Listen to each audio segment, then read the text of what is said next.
Hello बच्चों, अगर आप अभी क्लास 12th में हो और आप बोर्ड एग्जाम देने वाले हो आने वाले समय में, तो ये वीडियो भूल करके भी स्किप मत कीजिएगा। आज इस वीडियो में मैं आपको अपनी एक्सपीरियंस शेयर करने वाला हूं, अपनी पर्सनल लाइफ, खुद की अपनी पूरी जिंदगी आपके सामने रख दूंगा क्लास 12th वाली, जो आज से 5-6 साल पहले की थी, जब मैंने अपने बोर्ड एग्जाम में 90 प्लस स्कोर करा था। और मेरे घर वाले ठीक ठाक प्राउड हुए थे मेरे ऊपर। वैसे प्राउड तो आज होते हैं, थोड़ा बहुत शो ऑफ नहीं कर रहा हूं, सच बता रहा हूं, लेकिन उस टाइम पे भी ठीक ठाक उनको अच्छा फील हुआ था।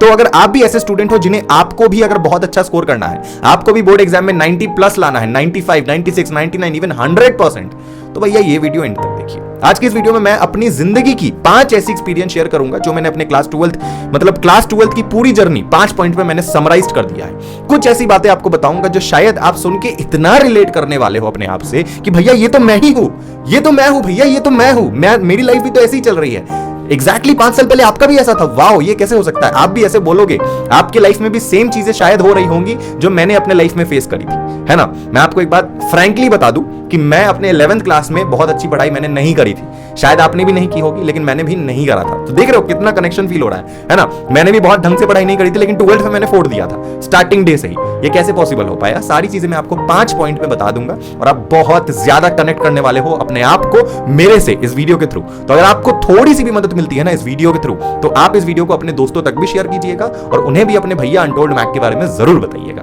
ओके, चलिए वीडियो शुरू करते हैं। नंबर 1 पॉइंट, बहुत कनेक्शन फील होगा। अपने आप को मेरे जगह रख के देखना। पूरी स्ट्रेटेजी आपको बता दूंगा, पूरी रोड मैप कि कैसे आपको तैयारी करनी है, कैसे मैंने करी थी और कैसे एक टॉपर कर सकता है जो आपको करना चाहिए, आपका माइंडसेट क्या होना चाहिए। नंबर 1 चीज जो मैंने फेस करी थी वो था पीर प्रेशर।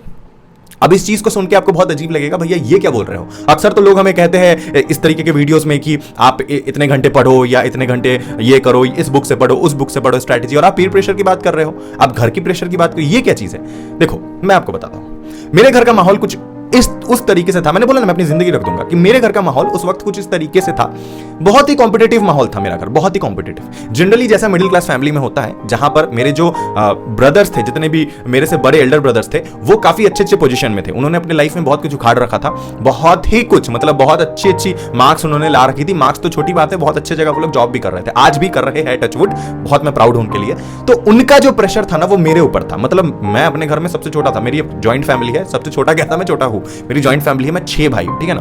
तो ऊपर के जो 5 भाई थे ना, 5 भाई ऊपर के, सारे एकदम टॉप नॉच सारे, जिसके वजह से मुझे पर्सनली सबसे छोटे होने की वजह से सबसे ज्यादा मेरे ऊपर प्रेशर आ गई थी, क्योंकि भैया अब तो करना था। सारे तो बाहर पढ़ने चले गए थे, मैं बचा था घर पे अकेला, मेरे पास और कोई ऑप्शन नहीं था। घर वालों का सुनूं कि क्या करूं, और घर वालों को लग रहा है कि मतलब सभी ने बेंचमार्क्स सेट कर दिया है ना। इस बात को अपने आप से रिलेट कर पा रहे होंगे। अगर कोई आपका बड़ा भाई बड़ी बहन है, तो सभी ने अगर बेंचमार्क्स आपके ऊपर रख दिया है और ऑलरेडी वो लोग एक लेवल सेट कर चुके हैं, तो आप एटलीस्ट उससे नीचे तो नहीं आ सकते हो, क्योंकि घर वालों का एक्सपेक्टेशन तो वहां पे है। तो मेरे दिमाग में था करना है करना है करना है। 11th में जो हुआ सो हुआ। 11th में मैंने क्या नहीं किया हूं, मैं बहुत घूमा हूं, मैं बहुत मस्ती करा हूं, मैं बहुत हर एक जगह घूमा हूं, हर एक गलतियां करा हूं मैं जो मुझे नहीं करनी चाहिए, जिसका मुझे आज भी थोड़ा बहुत अफसोस है, जो मैंने क्लास 11th में करी थी। जितनी बचकांड हरकत हो सके करी थी, पढ़ाई का नामो निशान नहीं था। 10th में मैंने ठीक ठाक पढ़ाई करी थी, 11th में तो चलो फर्स्ट जो हाफ ईयरली के पहले वाला टाइम था वो तो फिर भी मैंने ढंग से निकाला था। उसके बाद जो हाफ ईयरली के बाद का समय था उसमें तो मैंने लूटिया डुबा दी थी। जो मेरे मार्क्स आए थे वो आज तक मेरे घर वालों तक को नहीं पता है। तो शायद आपके साथ भी ये सिचुएशन हो सकता है, तो घबराओ मत। मैं तो साफ बोल रहा हूं, अगर आपका 11th अच्छा नहीं गया है, जो कि ज्यादातर बच्चों का नहीं गया होता है क्लास 11th में, मतलब जो 12th में आते हैं, तो घबराने की बात नहीं है। आप तब भी 12th में फोड़ सकते हो। एंड मेरे सारे दोस्त जो भी टॉपर थे वो सभी, मतलब हाल सबका सेम था, समझ रहे हो? ठीक है। उसके बाद मैंने क्या करा, उसके बाद जब मैं 12th में गया तो मेरे अंदर ना, सेकंड नंबर पॉइंट सुनना, ये सेकंड नंबर पॉइंट है, मेरे नंबर ना डर आ गई थी। कौन सी डर? मेरे अंदर भैया बहुत ज्यादा डर थी। डर किस बात की? कि भैया मैं एक छोटे से जगह से था, छोटे से शहर से था, मैं शहर नहीं रिवील करूंगा। तो हमारे शहर ना बहुत ज्यादा बड़ा नहीं था, तो मुझे अपने लाइफ में एक्सपोजर चाहिए था, क्योंकि सारे भाई अच्छे जगह जा चुके थे। कोई कोलकाता चला गया है, कोई बैंगलोर, कोई दिल्ली चला गया है, कोई कहीं चला गया है, कोई यूपीएससी की तैयारी कर रहा है, कोई आईएएस ऑफिसर बन गया है मेरे फैमिली में ऐसे बहुत लोग। तो उनका देख के ना मुझे भी ऐसा लगता था कि मुझे भी घर के बाहर जाना है, मैं यहां नहीं रह सकता। बस समझ रहे हो? ये चीज तुम्हारे साथ भी हो सकती है। मैं बोल रहा हूं ना, बहुत तुम्हें कनेक्शन फील हो रही होगा, और अगर हो रही है तो कमेंट कर देना। तो मेरे अंदर ये था कि मुझे भी बाहर जाना है, तो मुझे भाई बाहर जाना है तो उसके लिए पढ़ना तो पड़ेगा, और कोई उपाय नहीं है। तो मैंने अपने आप को बोला, बेटा पढ़, अब कोई उपाय नहीं है तेरे पास। अब अगर तू नहीं पढ़ेगा तो तू बस यहीं रह जाएगा और तेरा कुछ नहीं होना है। इन जो दोस्तों के साथ जो तू आवारागर्दी कर रहा है क्लास 11th में, वही रह जाएगा, उसी चीज में फंसा रह जाएगा। अगर तुझे निकलना है और जिंदगी में कुछ करना है, तो जो भी गलतियां अभी तक तूने करी उससे सीख। इसीलिए मैंने क्लास 12th में आते ही सबसे पहले अपनी 11th की गलतियों को सुधारा। ये मेरी सबसे बड़ी गोल्डन चीज थी, जिसके वजह से मैं अच्छा स्कोर कर पाया। पाया। वो क्या, आपने भी क्लास 11th बर्बाद करी होगी, तो आप उससे सीखिए और वो सारी चीजें जो आपने नहीं पढ़ाई करी है 11th क्लास में, और वो अगर आपके 12th में कनेक्शन आ रही है उस सब्जेक्ट में, मान लो अगर आपका for example physics chemistry maths है, तो उस केस में अगर आपका पीसीएम में 11th में कमांड नहीं है तो फिर आप 12th में नहीं कमांड डाल सकते हो। ये चैनल वैसे सबके लिए, साइंस कॉमर्स आर्ट्स सबके लिए, सब सुनो कि अगर फॉर एग्जांपल अगर आपका पीसीएम खराब है 11th का, तो फिर आप 12th में कैसे पढ़ोगे, आपका बेसिक कमजोर है ना। या फिर अगर आप कॉमर्स के हो तो फॉर एग्जांपल अगर आपका अकाउंट्स 11th में बहुत कमजोर है, आपको कुछ नहीं आता है, तो 12th में तुम उसको ठीक कर ही नहीं पाओगे। तो उस केस में मैंने सबसे पहले आकर के अपनी 11th की वैसे सारे सब्जेक्ट्स जो मैच करते थे 12th में उसका कंसेप्ट कहीं ना कहीं आता था, वो सारे सब्जेक्ट के कंसेप्ट पहले क्लियर करा, क्योंकि मैंने 11th में पढ़ाई नहीं करी थी। तो सबसे पहले मैंने यही करा, जो जो चीजें होती थी, मतलब 12th का तो पढ़ता ही था मैं, साथ ही साथ मैं 11th के उन टॉपिक्स को भी क्लियर करते जाता था जो 12th में जरूरी था, जिसके बिना नहीं हो सकता था। एंड जो मेरे अदर दोस्त थे जिन्होंने नहीं करी ये चीज, वो लोग कोचिंग में बस ऐसे बैठकर देखते थे एंड लिटरली उनको कुछ नहीं समझ आता था कि व्हाइट बोर्ड में सर क्या पढ़ा रहे हैं, कुछ भी नहीं समझ आता था। सर लिखे जा रहे हैं, उनको कुछ कंसेप्ट नहीं समझ आ रहा है, और सर ये मान के पढ़ा रहे हैं कि बच्चों को तो मैंने 11th में पढ़ाया ही है और यहां बच्चों ने नहीं पढ़ा है। लेकिन उस वक्त मैं 11th की चीजों को कवर कर रहा था, जिस वजह से मैं 12th में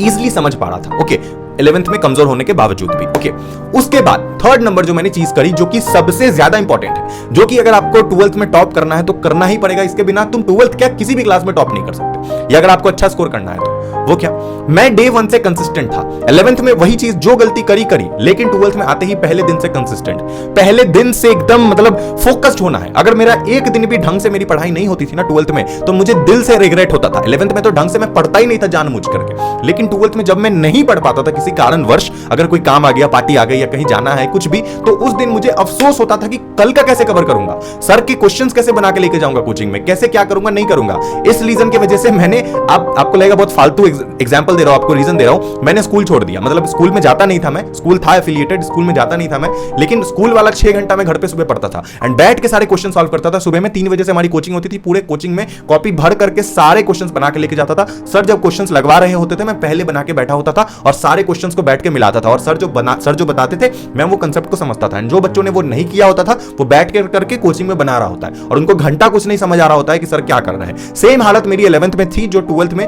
जो मेरे बच्चे कुछ दोस्तों की रह गई थी। मैं उनको क्रिटिसाइज नहीं कर रहा हूं, वो आज बहुत अच्छा कर रहे हैं अपने लाइफ में। कुछ दोस्त तो बहुत बढ़िया थे, टॉपर थे, लेकिन कुछ दोस्त वैसे ही रह गए। ओके, लेकिन मैंने सोचा कि ना, कुछ तो करना है। क्यों? पीयर प्रेशर, घर वालों का प्रेशर, एंड दूसरा बाहर जाना है। कोई ऑप्शन नहीं है बेटा, इस शहर में अपनी जिंदगी नहीं काट सकते हैं, जो कि गलत थिंकिंग है, ऐसा नहीं सोचना चाहिए। लेकिन एक 12th क्लास के बच्चे का यही थिंकिंग एंड यही मेंटालिटी होता है। ठीक है, चलिए, ये तो हो गई तीसरी नंबर पर। फोर्थ नंबर चीज जो मैंने करी और जो कि आपको भी करना चाहिए, अगर आप ये चीज अभी भी नहीं कर रहे हो तो कर दो।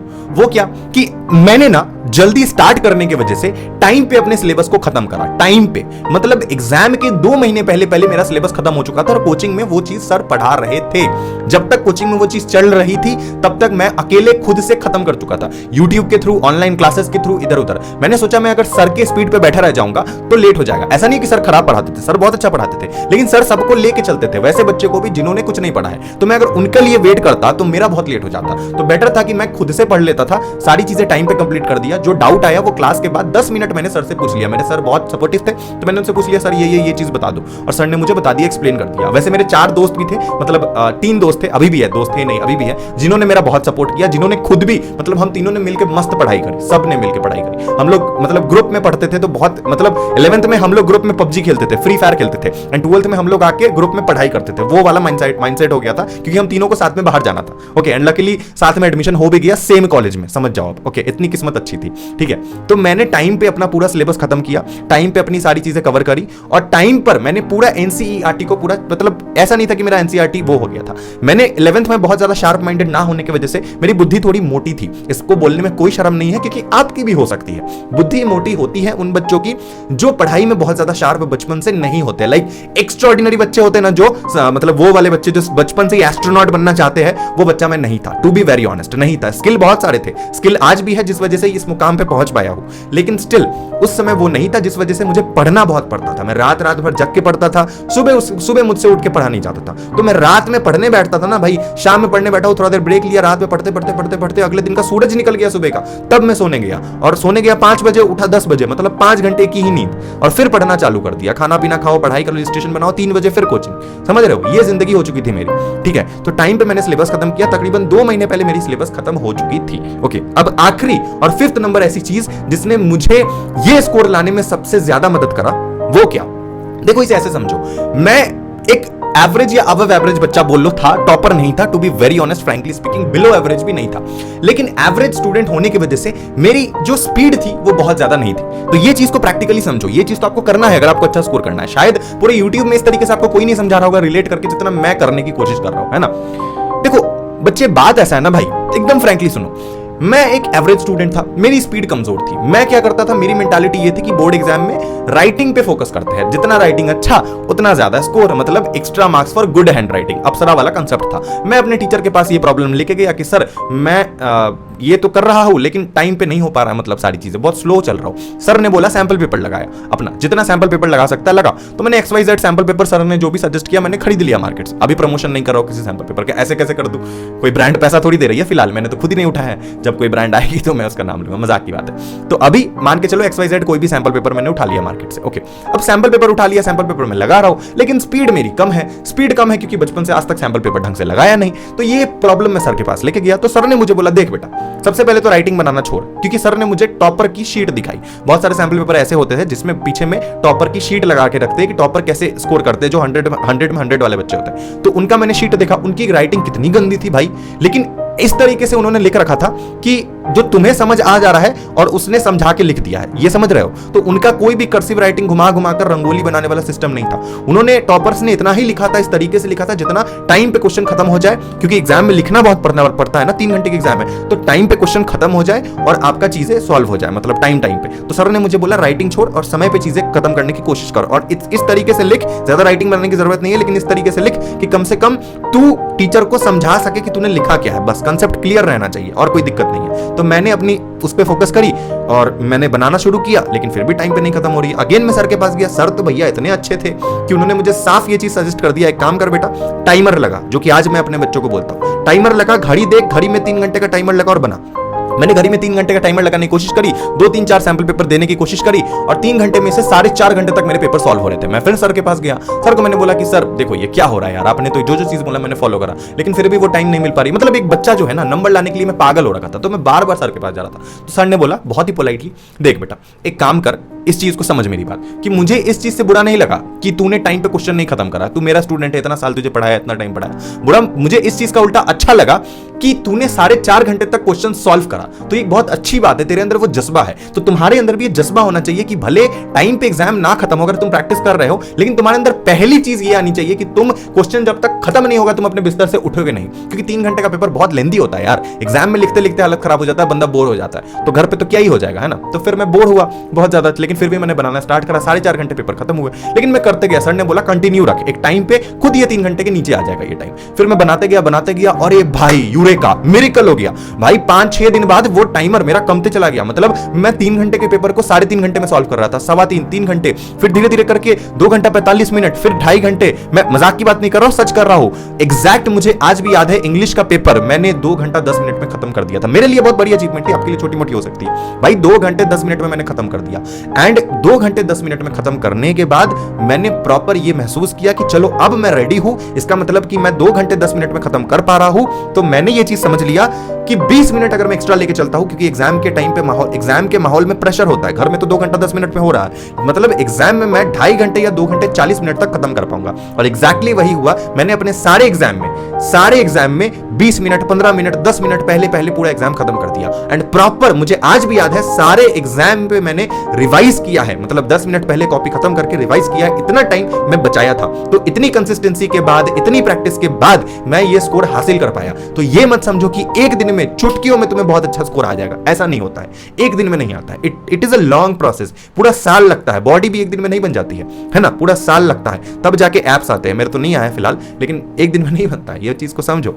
अपने आप को वक्त दो, प्रैक्टिस करो, कंसिस्टेंट रहो। चाहे ये वीडियो आप किसी भी महीने देख रहे हो, मतलब सेशन के शुरुआत में या एंड में या मिड में, जब जितना टाइम है उतना टाइम शिद्दत से दो। अगर आपके अंदर शिद्दत होगी तो आप एग्जाम निकाल लोगे, वो भी बहुत अच्छे स्कोर में। मेरे अंदर अगर शिद्दत नहीं होती तो मैं इतना कंसिस्टेंट होकर नहीं पढ़ता, मेरे अंदर अगर डर नहीं होती तो शायद मैं नहीं पढ़ाई करता, और मेरे अंदर अगर पेशेंस नहीं होती तो शायद मैं 4.5 घंटे तक पेपर नहीं सॉल्व कर रहा होता। और वो 4.5 घंटा मेरा धीरे धीरे करके 2.5 घंटे तक आ गया और 2 घंटे 10 मिनट तक चला गया। परफेक्ट एग्जाम्पल है practice makes a man perfect और वुमेन टू। ओके, तो इस तरीके से आप अपनी स्ट्रैटेजी बना सकते हो एंड इस तरीके से मैंने थोड़ा मोड़ा अपने घर वालों को बेटर फील कराया। और हाँ, जितना स्कोर मैंने किया था उससे थोड़ा बेटर कर सकता था, मुझे आज भी लगता है, लेकिन कोई बात नहीं, आज उस बात की गम नहीं है क्योंकि जिंदगी में बहुत कुछ पा लिया है और आप लोग की दुआ से भी और आगे जाना है। चलिए, शुक्रिया इस वीडियो को देखने के लिए। Thank you so much for watching this video. अगर आप इस चैनल पे नए हो तो प्लीज इस चैनल को अपने दोस्तों तक शेयर कीजिए। अच्छा लगता है तो लाइक कीजिए, नहीं अच्छा लगता है डिसलाइक कीजिए, कोई बात नहीं, बट कमेंट कर दीजिएगा, जैसा भी लगे सब्सक्राइब कर दीजिएगा। मिलते हैं अगले वीडियो में, तब तक के लिए I love you guys, bye bye, Tata.